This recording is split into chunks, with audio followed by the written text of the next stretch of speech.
Hello, everyone. Today we'll be exploring how to switch to another language on the Kahoot website and mobile app. Begin by logging into your Kahoot account. Once logged in, click on your profile icon and navigate to your profile settings. Here, you'll find the language settings. Select your preferred language from the available options. The changes will take effect immediately, and the interface will be translated.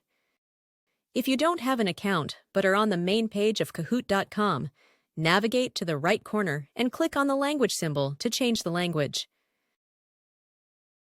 Switching languages in the mobile app is also simple. Open your app and tap on the profile symbol in the top left corner. Click on the settings symbol. In the General section, you'll find the language setting. And there you have it. You've successfully changed the language on Kahoot. Thank you for watching.